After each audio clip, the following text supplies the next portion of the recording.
Yeah. of the current Parents generation? in Nepal, what I see is most of the parents, whether they are Nepalese parents or that they are the American parents, any parents around the world, I think. All of them, they want their children to do good, to work hard, to make money, to get better jobs. So they wish for that most of the time, even if the parents are illiterate.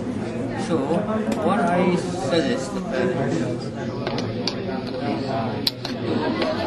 provide their children better opportunities as far as is possible, or whatever they can provide. Because some parents are so poor, they just cannot afford to buy a textbook for the children. There are times, there are cases where some parents just don't care for their children, but parents are always they want the better version of their children. So I think I don't have to give any suggestion to them. They already know about it. Any last words for the children and youngsters of the current generation?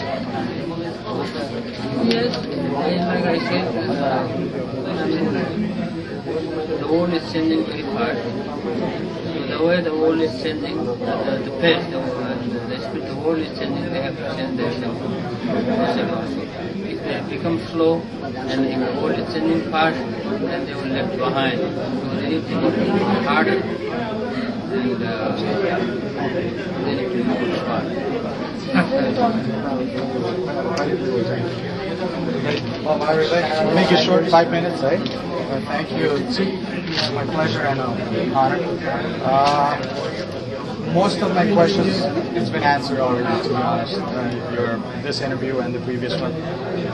There are a couple of things I'd like to go through. The first one is it's a very obvious, kind of obvious question, but we just wanted to put it out there just so that the readers could see it. You were once a student in Cardinal, and you were invited this time around. You were invited as a speaker. So, besides the 15 minutes fact, how did you feel when you were in the podium talking to the students, looking down, where you once were sitting? I was not embarrassed, for sure. And I saw that a good opportunity to share my experiences.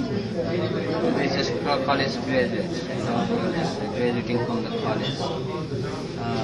So I feel great, actually.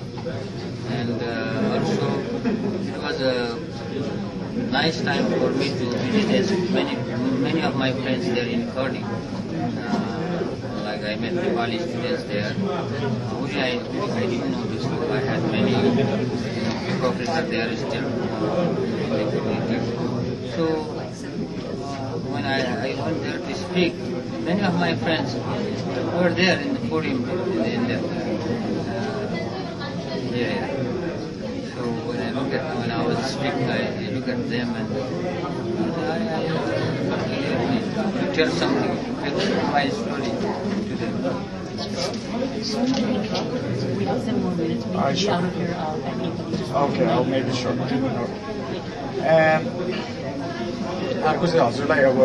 Hello, everybody. Just a reminder, we all have to leave this place by 8:30. I think we have like about 5 or 6 minutes left. Thank you. Then and now, हजुरको obstacles जुन त्यो स्कुलमा आउँदाखेरि र अहिलेको students are like, when you compare and contrast, is there any advice you want to give them? So just they don't fall out of their way, or if they have a dream.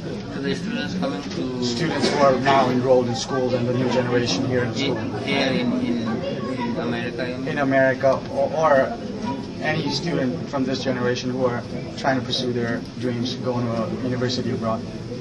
Yes, I mean when I first came that time in 1989 or early in the 80s. In the 80s, coming to America was not that difficult. I think you could get visa easily. There was not that difficult. But now just changed, and it is what I see, what I hear from people is that it's getting very difficult to get visa.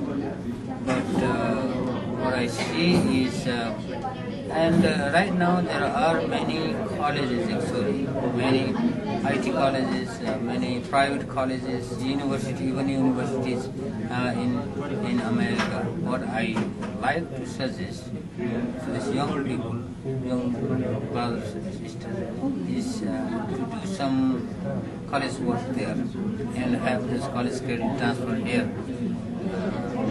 So because I think that will save some of their time.